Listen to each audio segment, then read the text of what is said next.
Hi, folks. We're going to give everyone a minute to log on today.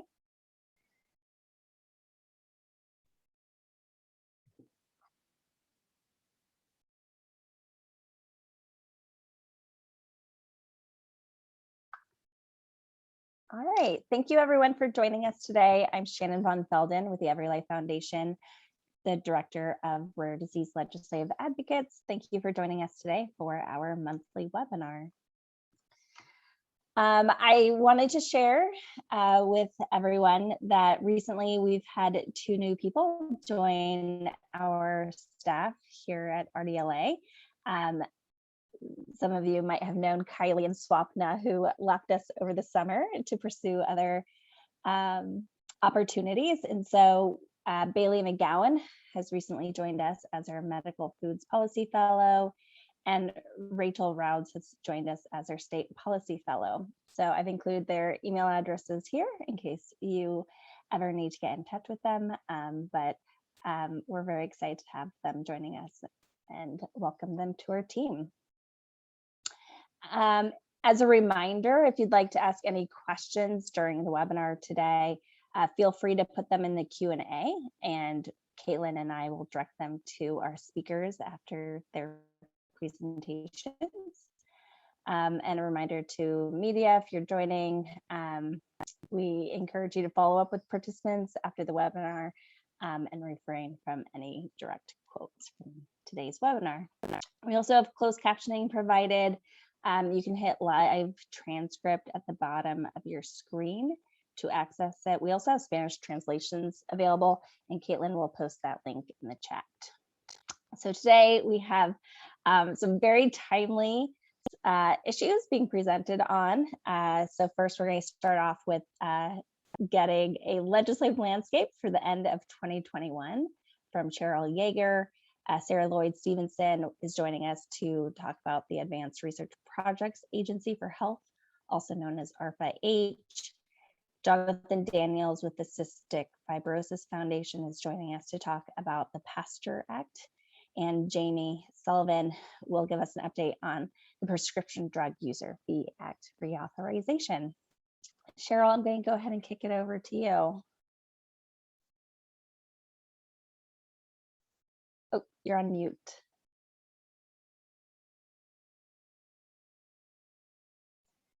Cheryl, I think you're on mute. Welcome everybody to the webinar now that I'm off mute.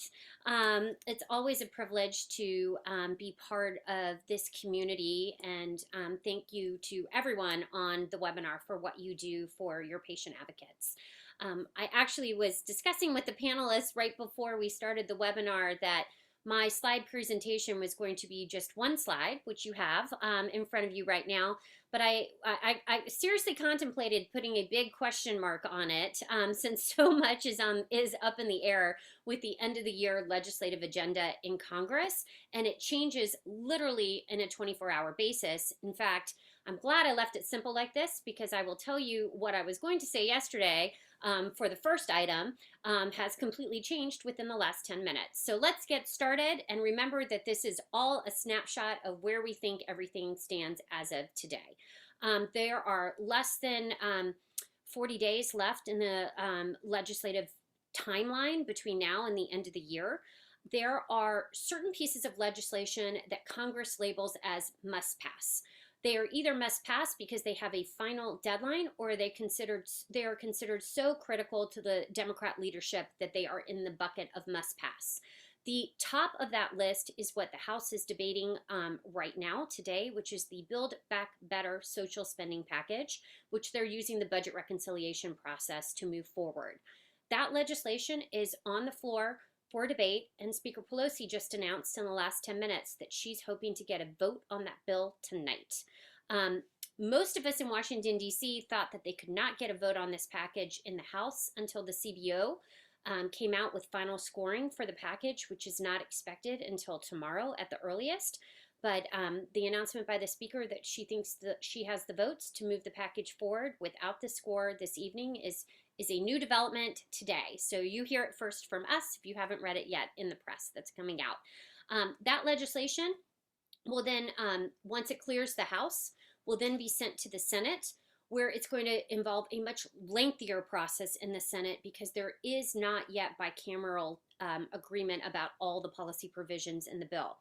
The House has tried its best to do what's called a bird bath scrub to make sure that the legislation that's sent over can meet all the parliamentary considerations for the Senate and be a straight up vote over there. But most folks in DC do not believe that, given past precedents with budget reconciliation measures, that's going to be the case. So it's likely that proposal is going to be significantly changed in the Senate, and then they will need to go through what's called a vote-a-rama, where a series of amendments may be offered by not only the majority but also the minority. And I know from the Republican side that they are planning on offering more amendments than they've ever offered on any piece of legislation moving forward. So given that, I think it's probably optimistic to think that package can move before mid-December in the Senate, given what needs to be done with the parliamentary procedures, etc. But it remains, as I said, the top priority for both Leader Schumer and Speaker Pelosi and President Biden to clear before the end of the year. Next, on the Senate side, it has been a very long time that the FDA has been operating during a pandemic without an FDA commissioner. Obviously, the nomination of Robert Califf is a big deal, and they are hoping to clear that nomination before they adjourn for the Christmas recess. We do expect it to clear because he did have 89 votes in his previous confirmation, but obviously there's already some senators that have come out in opposition. So how fast that process can move is still up in the air, but they are hoping until before the end of the year. This week, the Senate was supposed to make progress on the National Defense Authorization Act. It's always a must-pass bill. It was held up yesterday by Leader Schumer trying to add what is informally referred to as the China bill, but it is the U.S. International Competitiveness Act and has to deal with supply chains and semiconductors and a lot of different issues. There was an attempt yesterday to add that onto the defense appropriations bill. That slowed down the process. That's now stalled on the Senate side. But as far as must pass before the end of the year, that is top of the list, and we expect the Senate to go back to that legislation moving forward to the next week before the Thanksgiving break. Now, all of the things that I mentioned, 1, 2, 3, are things that the leadership has determined needs to be done before the end of the year.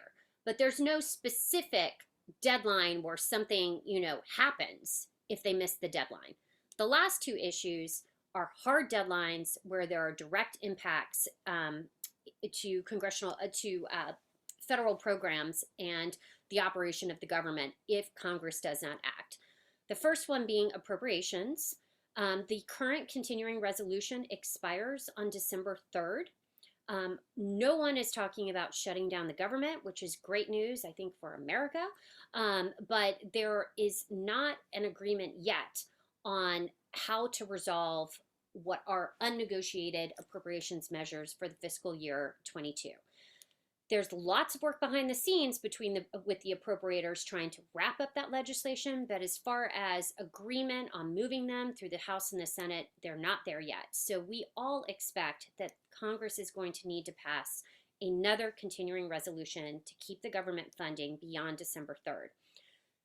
Up until this week, we thought that was going to be potentially February to March to give them a couple more months more time to negotiate out the larger appropriations packages. But Secretary Yellen announced on Tuesday this past week, tell you everything changes, that the government, the debt limit, that they're going to run out of money. The Treasury will run out of money for operating the government on December 15th. So the current scuttlebutt here in Washington, D.C. is that there may be a short continuing resolution to coincide with that December 15th date to deal with the debt limit.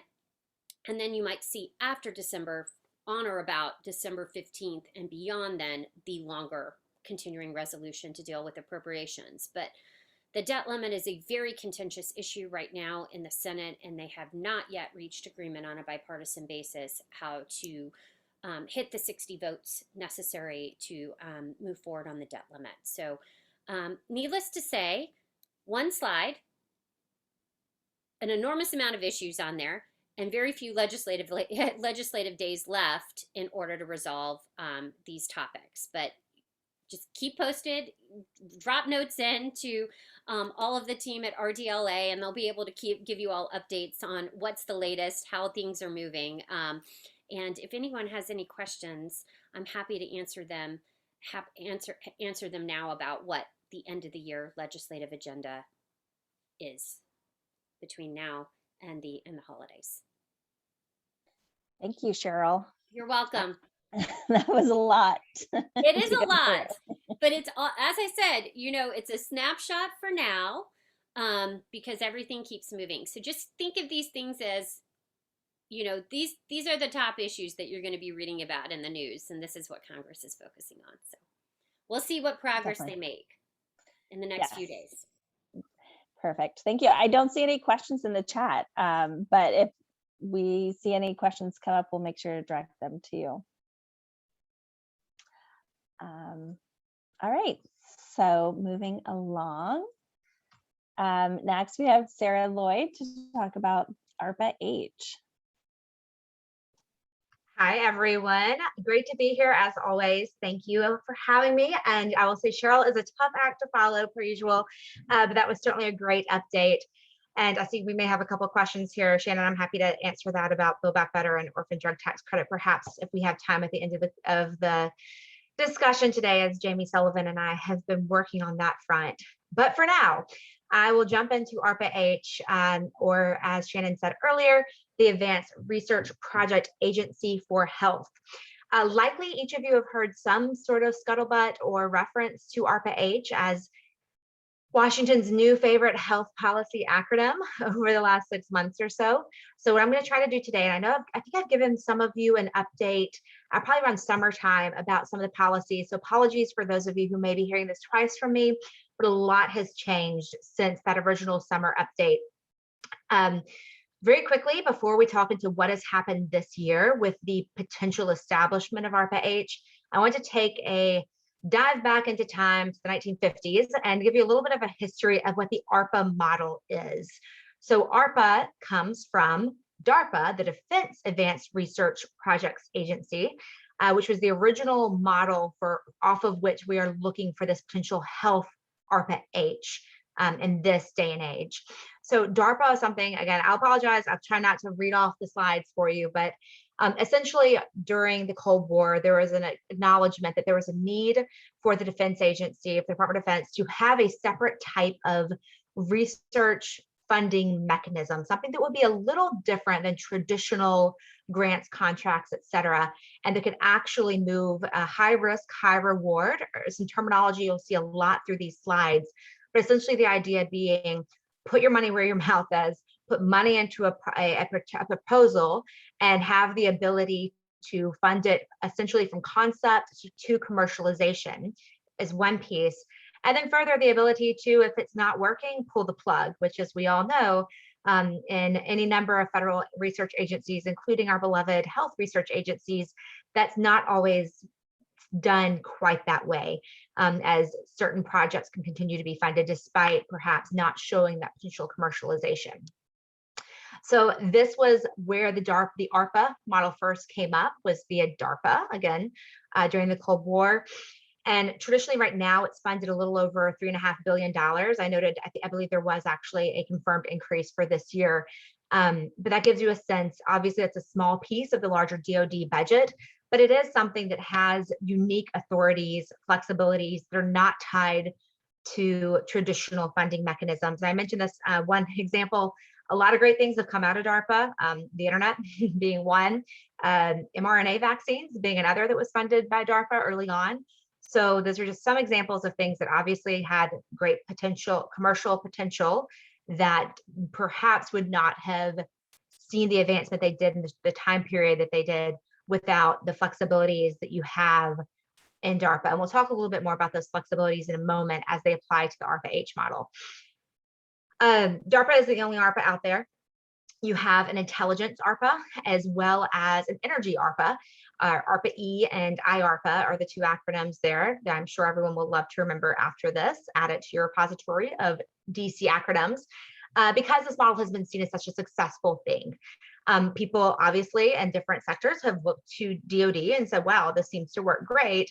Let's try this in our industries. From my perspective, I think that's really smart because it is really looking at a different way to approach federal funding, as well as private-public partnerships and engagement with industry, which of course can be really beneficial when your end goal is to bring a product to market. So health ARPA, or the idea of ARPA-H, however you want to put it, has been something that's been actually a popular talking point and idea floating around town for a while, a little over a decade. So this isn't something that's absolutely new this year. There has been consideration of this. It's just that we have yet to see legislative proposals, budget proposals, anything like we have in 2021 previously. So I just wanted to note some folks in the cancer community have actually pushed this for several years, but now we're actually seeing where the rubber meets the road as some opportunity to get things done. If we go to the next slide, please, Shannon. There you go. So very quickly, I will note, and before I get into those potential vehicles and where we've seen ARPA-H come up as something this year, I wanted to simply note just what ARPA-H would look like from kind of a best case scenario in Washington, right, for health. Because obviously the DARPA model is great. The ARPA-E has been actually a really great model to think about with legislation to authorize ARPA-H. But at the end of the day, we're looking at very different things, right? Research to fund energy projects or DoD projects are going to look very different than those that are biomedical innovations. So I wanted to take a step back again and think about, again, the core goal of ARPA-H, again, that high risk, high reward, apologies, I will say that a lot, really focusing on outcomes, as well as development of platforms. So this is something that a lot of times when people are talking about ARPA-H, we may be thinking about technology development, right? It may not be the cure pill or small molecular biologic that we typically think about for a specific disease, as opposed to something that can be truly system changing platforms and technologies for the healthcare system at large. That's in large part just because there's a possibility, right, that technologies may fit into the ARPA model a little better, but that's not to say that a cure for any number of rare disease couldn't similarly be pushed through this new model. I did want to mention as well, I have it underlined here because I think this is really, really important, is that policymakers and advocates on behalf of ARPA-H, as they talk about this, first and foremost, we're talking about disease agnostic policy. We all know how tricky it can be in Congress. Cheryl and I worked on a few of these things back in our days together on the Hill, where a policy that is disease specific may get a little muddled in the legislative process. For that reason, as well as the fact that we would not want, I speak in the royal we of policymakers and advocates for ARPA-H, would not want it to be so finite that we're further limiting the actual functions that we're hoping to have great flexibility, right? You don't want to tell it just to Alzheimer's or cancer, which I will note a lot of people, as they're talking about ARPA-H, they do actually use Alzheimer's and cancer as kind of the key examples of diseases that could be benefited. But I just want to note that there's nothing that's been proposed yet, at least, and I do not expect, that would limit the functions or the focus of ARPA-H on any one disease, large or small. And I think for the rare disease community, that's actually great, because again, if we're focusing not on a specific disease and we're focusing instead on platforms that could help really fundamentally shift healthcare, i.e. help in the diagnostic journey, I think would be a very helpful thing in this community. I think that could be really very promising. A few other quick things I'll note here as we'll think, sorry, Shannon, as we're thinking about kind of what ARPA-H could potentially look like. Obviously, I gave a reference earlier to our beloved NIH and the way that traditional research is funded at the federal government level. And there are great things about NIH. I think all of us here love NIH and their funding of basic research. Perhaps maybe not the best agency or best track record for getting things quickly to market. So this is where ARPA-H would come in as a different type of tool to offer that path to market or commercialization a little faster and in a different, more disruptive way. Again, keeping in mind, if you have the concept of having the ability to high risk, right? So put in a lot of money early on for something and high reward, but also the ability to pull the plug if things aren't working and pivot quickly, which I think is a key function of ARPA-H that would be beneficial. And to that end, and we'll get to this in just a moment, and Shannon, start giving me the typical nod if I go over like I usually do.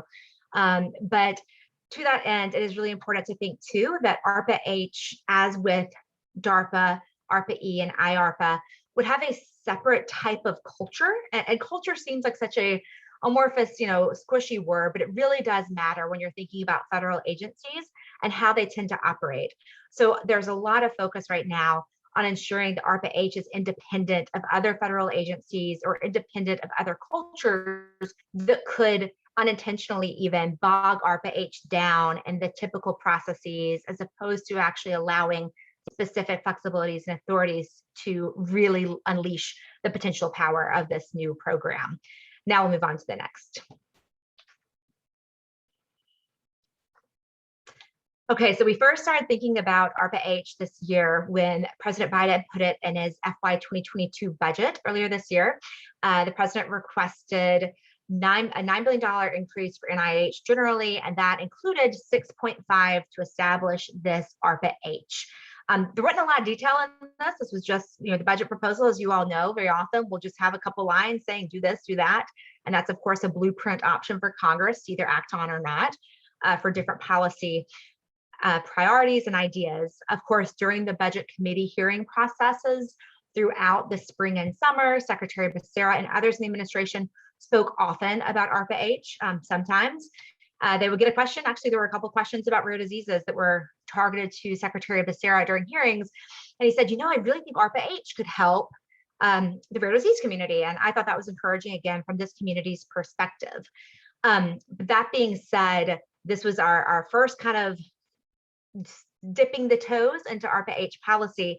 And very importantly, and you'll see this again as a theme, the president recommended it to be put within NIH. And that is a little contentious, I will note, and we'll talk about that in just a moment. But that is something that President Biden originally prioritized.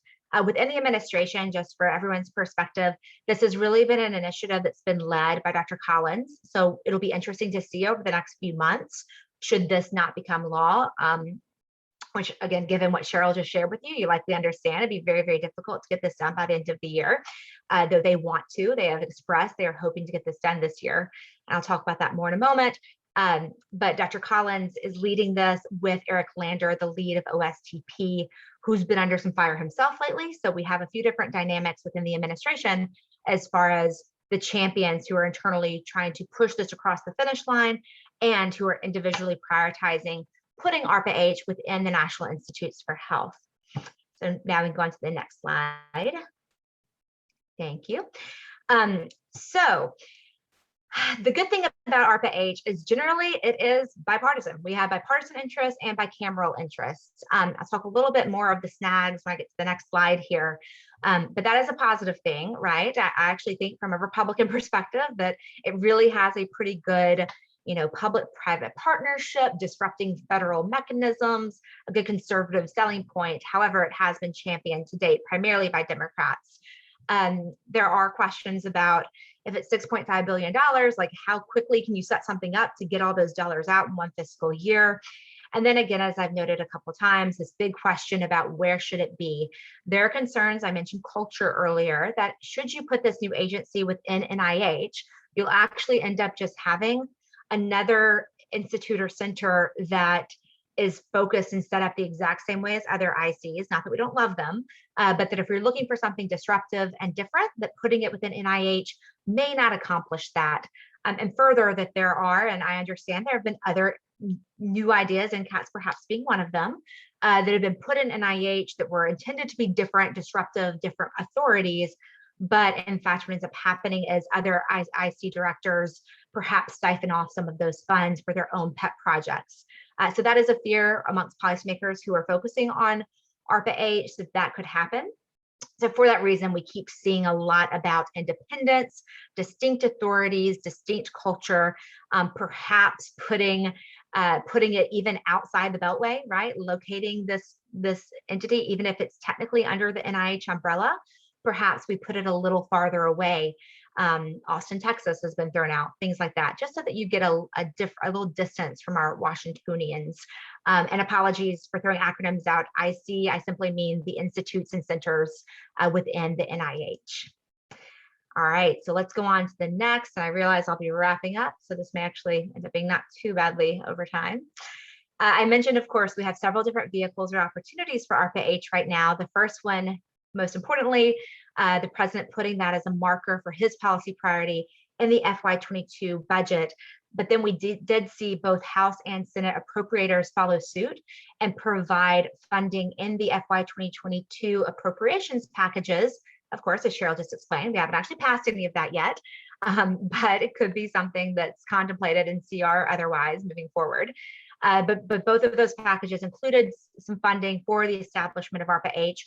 Very importantly, both of those bills included language that indicated that the funding would only go into effect should Congress separately authorize the creation of ARPA-H. That's an interesting little trigger. We don't see that a lot, but essentially that just means the appropriators say ARPA-H is great, but we recognize that the authorities the ARPA-H needs to be this independent, different, disruptive agency or program, that those need to be authorized separately through the authorizing committees. So to that end, the authorizing committees, i.e. the Senate Health Committee and Energy and Commerce Committee in the House, are the ones who will really be at the wheel here in the coming months as this topic is further debated. I mentioned earlier that we have seen more Democrat support than Republican, and in large part that is we saw the Advanced Research Project Agency for Health Act, HR 5585, introduced by the Health Subcommittee Chair of Energy and Commerce Committee, Anna Eshoo, just a few weeks ago.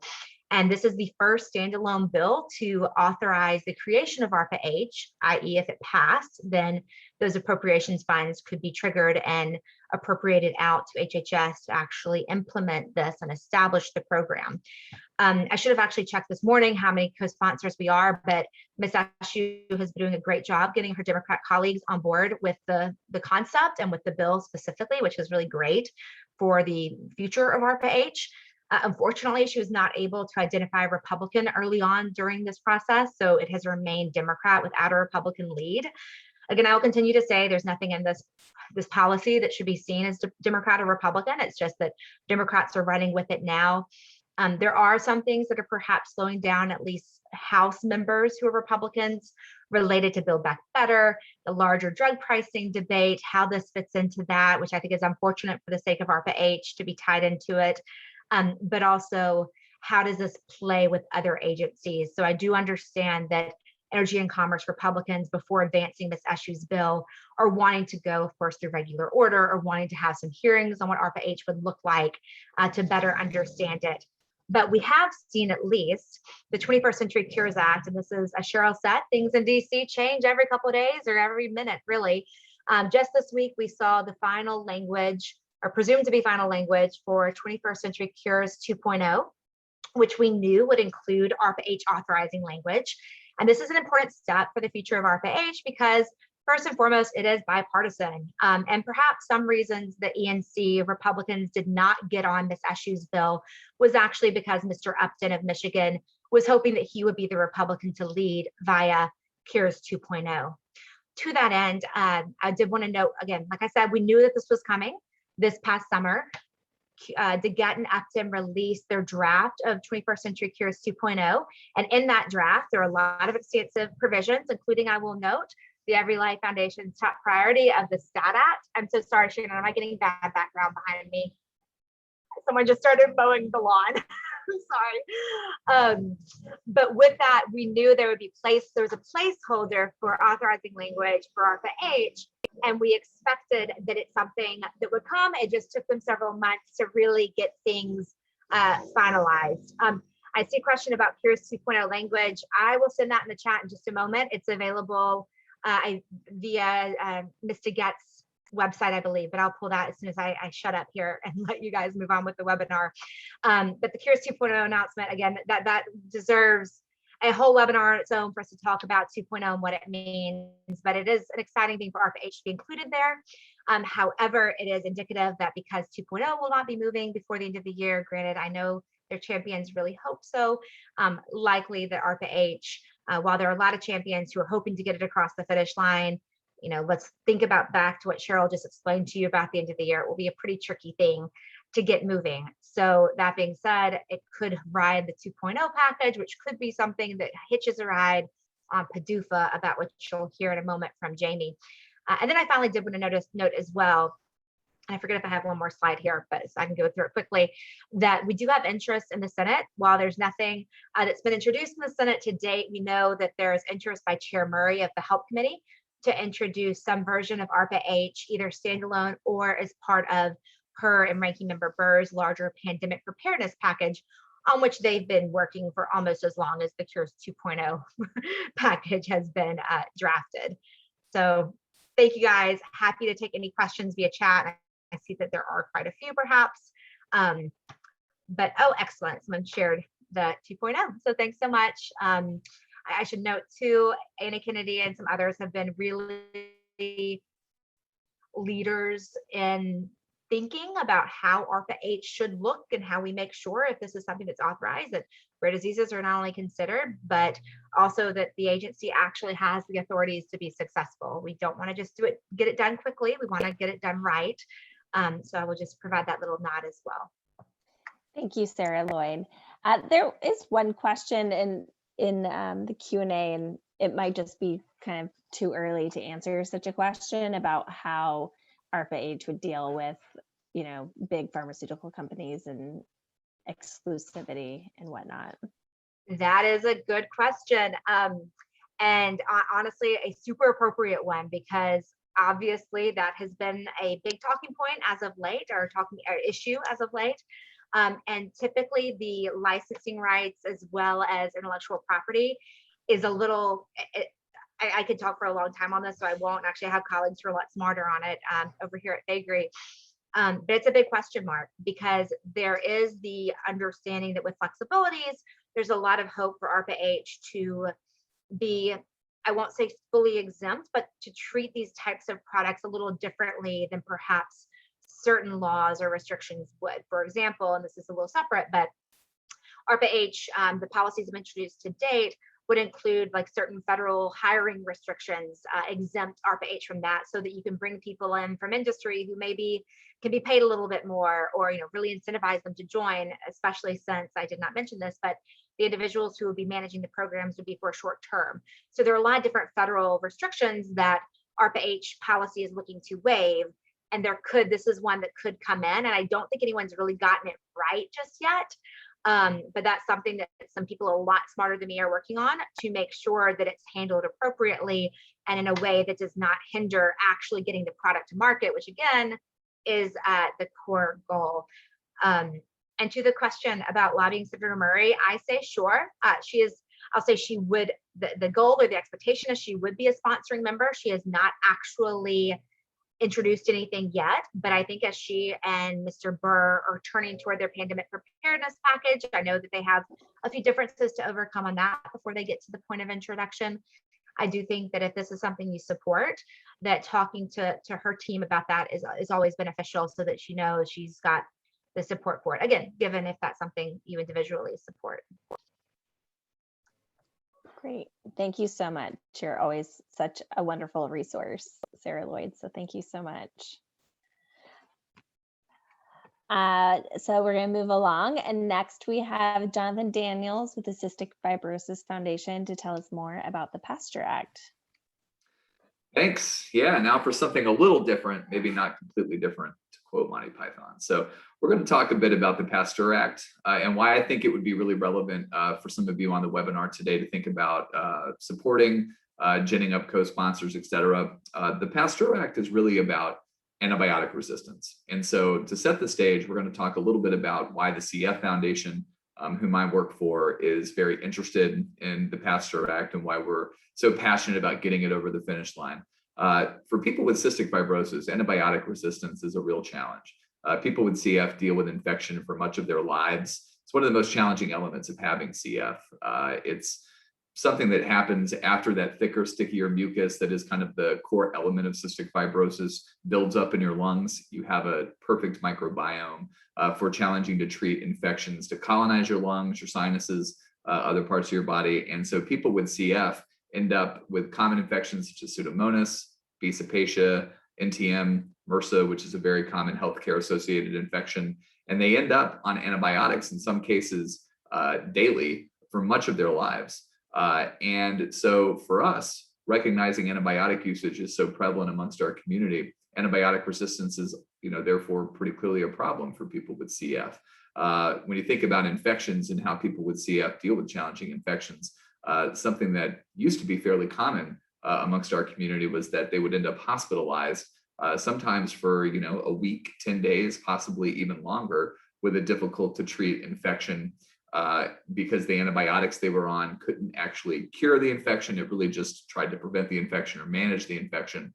So they end up hospitalized on even more powerful IV antibiotics to try to limit the infection and treat the lung exacerbations that happen due to cystic fibrosis. And so when we first broached the topic of antibiotic resistance at a policy level at our very last in-person event, which feels like 17 lifetimes ago, but was actually last March or late last February, we were surprised to hear from our community how knowledgeable they were about antibiotic resistance. Many members of our community, family members who have loved ones with CF, would come up to us and say, my daughter is already resistant to 2 types of treatment for Pseudomonas, and we're worried that there's not, another effective one. She's on one that works, but after that, we're afraid of, the lack of options.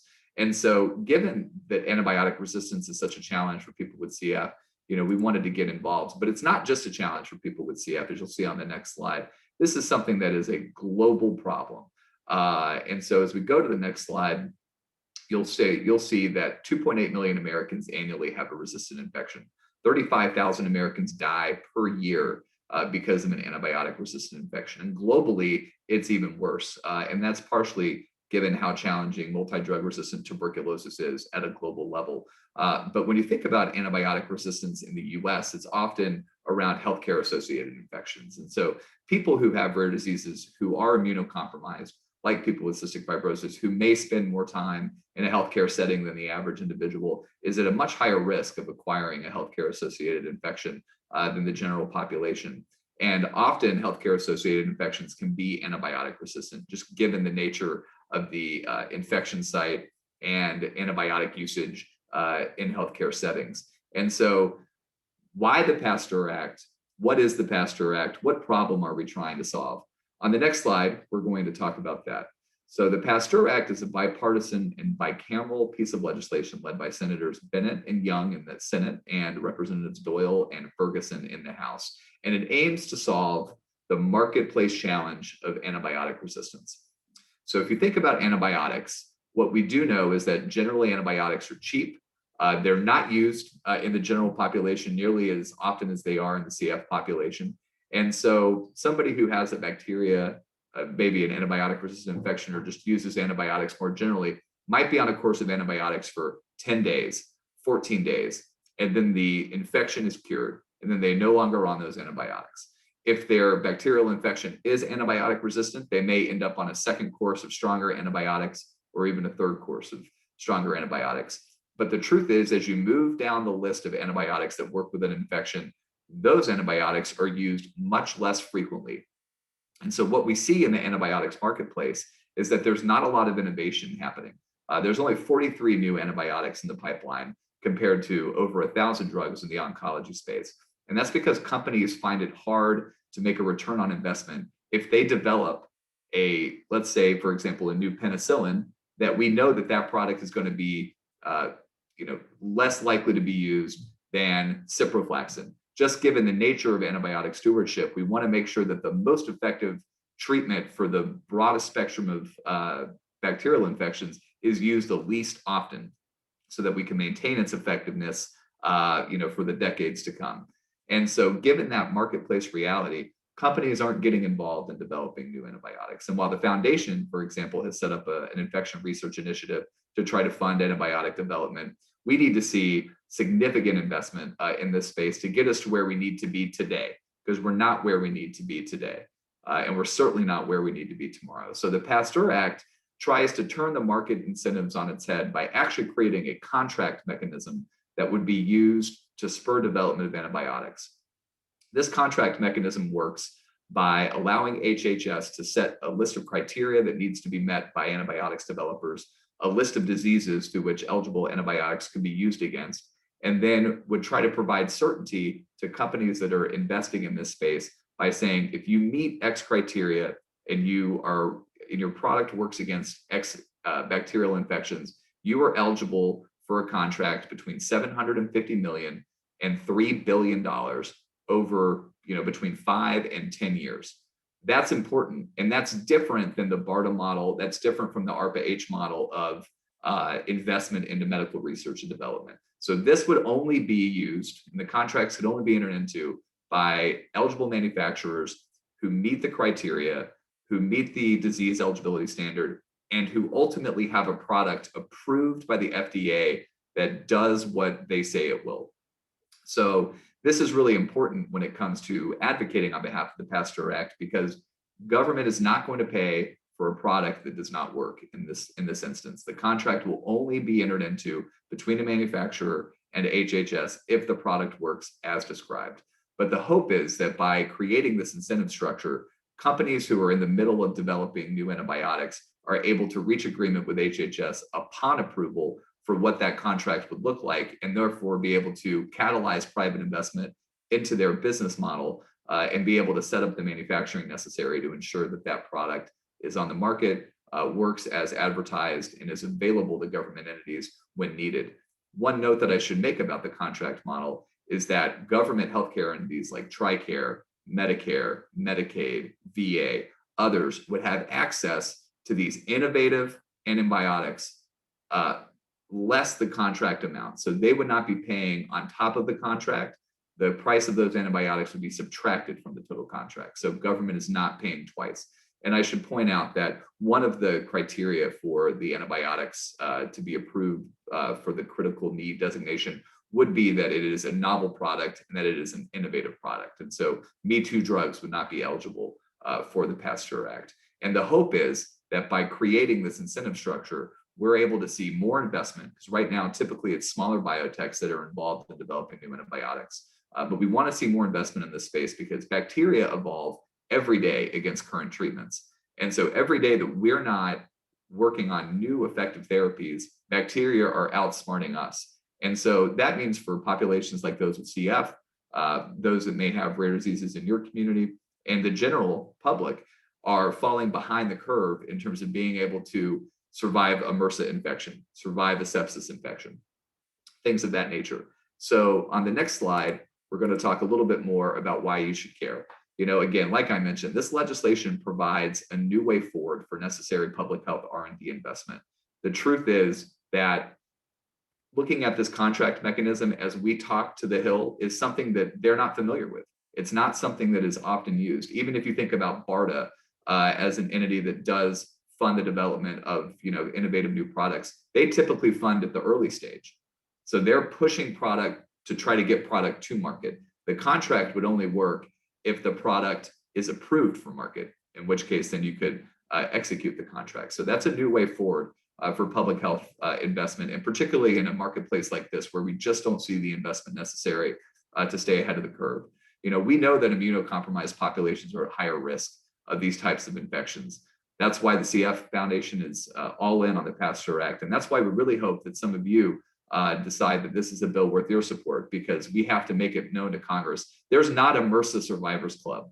There's not a seat. There's very few organizations out there that work specifically on antibiotic resistance, and certainly very few patient organizations. And I know that this audience understands what it's like to be one of the few voices in the room advocating for your loved one. And in this event, we all need to band together and try to advocate for the general public health. And the other important thing to note about this bill is that it also funds stewardship. Stewardship is a critical part of antibiotic resistance, treating antibiotic resistance and limiting antibiotic resistance. We have to make sure that antibiotics are used in the right patient, in the right setting, at the right time, and no other times. Because as we know, antibiotic overuse leads to antibiotic resistance.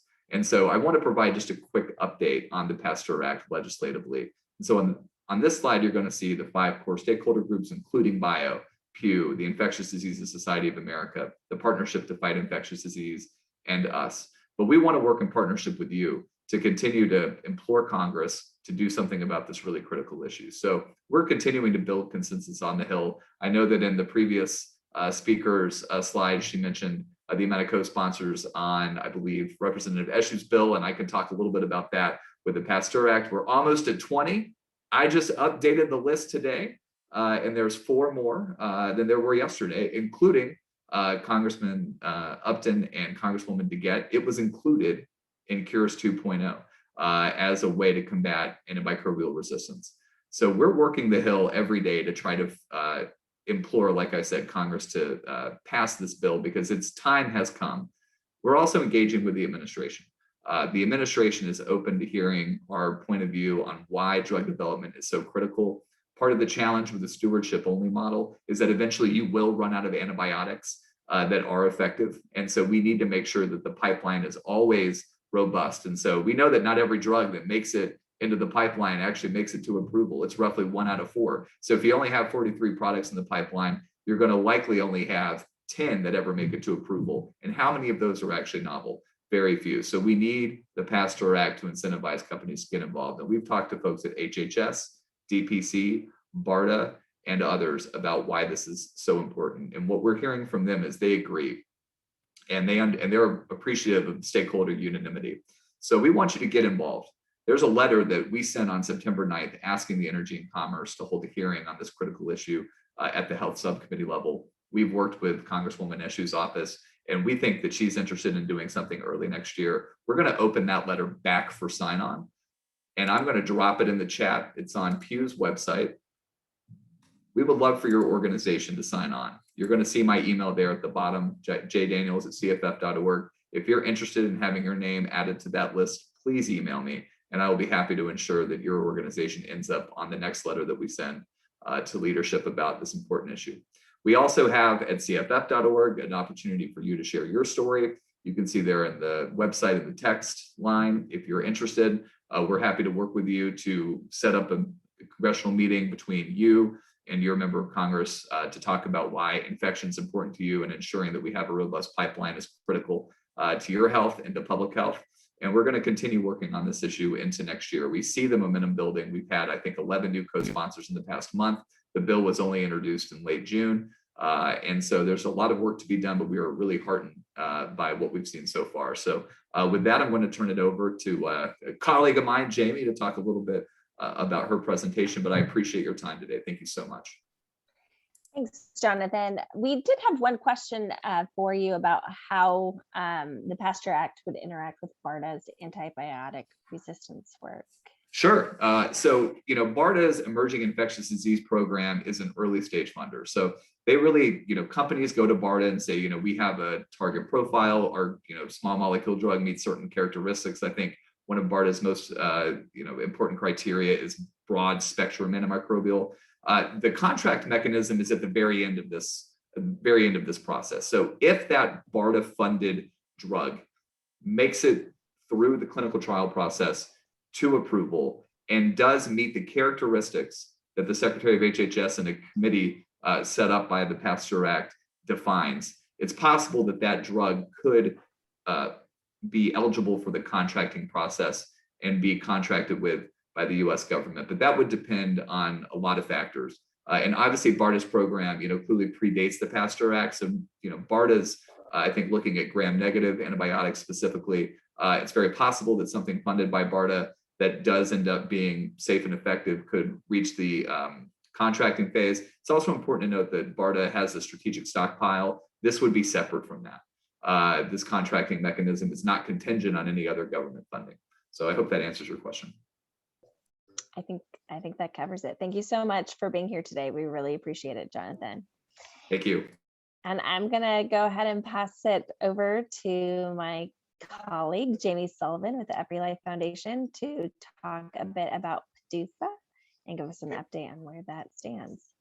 Great. Thanks, Shannon. Hi, everyone. Thanks for being here. So we have just about 10 minutes left, so I'm going to speed through a few of the background slides because I suspect that many of you have heard about Padufa and what it is, and especially if you participated in Rare Disease Week. But just a good reminder first that, informed, engaged patient communities can make a difference, and that was really what led to just changing PDUFA, or creating PDUFA in the first place, and to really changing how things are done at the FDA. So PDUFA first passed in 1992, and it was a law that originally just supplemented the FDA with critical new resources through the establishment of user fees. Those are fees paid by biopharma companies, not taxpayers, as part of the regular appropriation cycle. And those are used to help support and enhance the FDA regulatory review infrastructure. Of note, the original PDUFA and in subsequent PDUFAs have also helped advance rare disease drug development through the inclusion of other regulatory science things such as accelerated approval and the use of surrogate biomarkers, among many others as well. So PDUFA really led to the biggest surge in innovation, and you can go to the next slide. And ultimately, we know that PDUFA was created to address major resource and capacity issues and relieve bottlenecks and improve the speed of reviewing new drugs. And I think this is striking that before PDUFA, more than 70% of new medications were first approved outside the US, and it took about 27 months to review a new drug. And just by 2012, average FDA review timeline was down to 13.3 months, and now more than 78% of medications are first approved in the US. So PDUFA is working. You can go to the next slide. It is something that has to be renewed every 5 years. So the PDUFA 6, which is where we are now, was passed in 2017 and expires on September 30th, 2022. That means that you heard earlier talk about must pass legislation. So you can add this to the list for must pass in 2022. And as part of PDUFA 6, we saw major advances in patient-focused drug development, real-world evidence, clinical trial innovation, and you'll see some of those same themes repeated in what is being proposed for PDUFA 7. But importantly, built onto. So we are making major advances in these topics, and we're looking forward to keeping that progress going in the next 5-year cycle of PDUFA. You can go to the next slide. So what's the process to get to where we are now and what will happen in 2022? It started back in August of 2020, where FDA invited non-industry stakeholders and other advocacy groups and health professionals to a public workshop in July 23rd. And then they also have stakeholder consultation meetings monthly for a period of time through February 2021. And those were all occurring alongside the negotiations they conduct with regulated industry, with biopharma.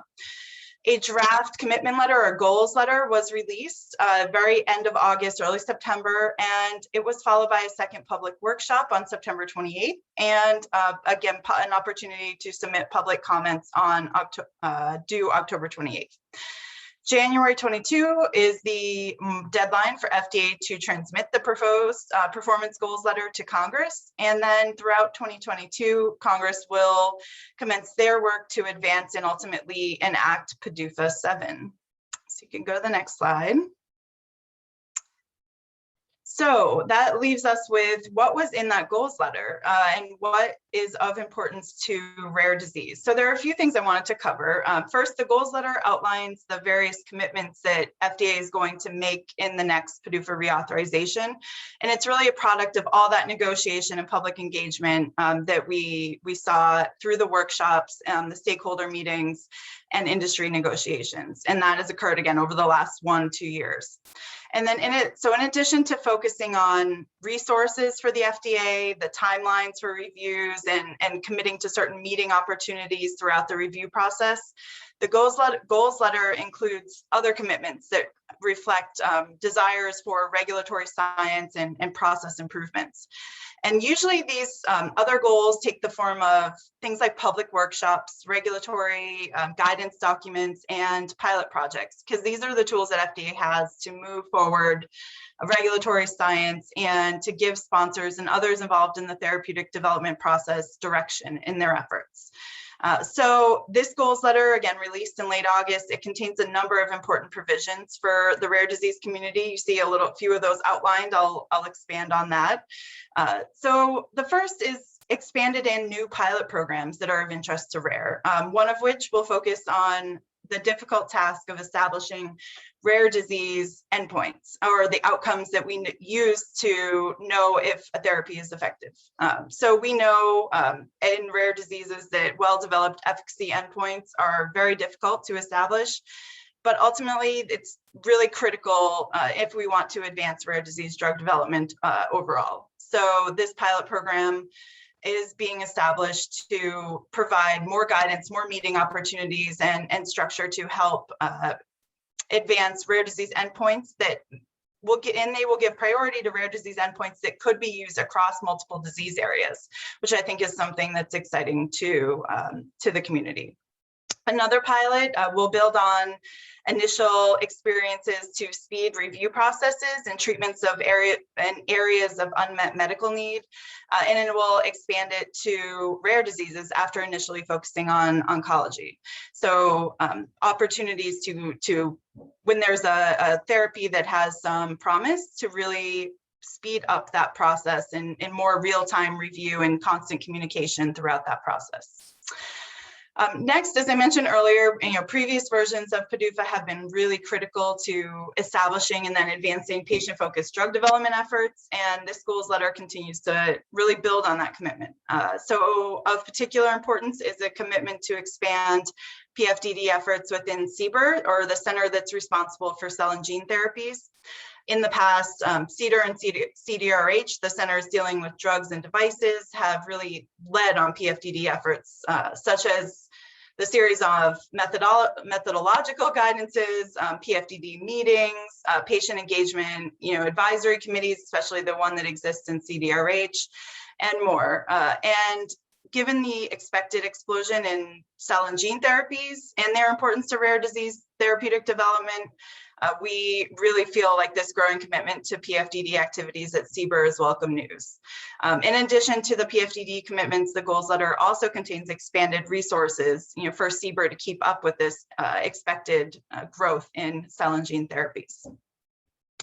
So lastly, there are several regulatory science issues that FDA is committing to advancing through workshops and guidance documents that are important to rare diseases. Real world evidence is a focus of a new pilot program, public workshop, and future guidance document. And much of that real world evidence focus was actually set in motion by the first 21st Century Cures Act. And the goals letter will help move that forward, really towards the goal of furthering the use and application of real world evidence in therapeutic development. And then lastly, other areas of focus in the goals letter include enhancing capacity to review complex innovative trial designs and providing more guidance on the integration of digital health tools and therapeutic development efforts.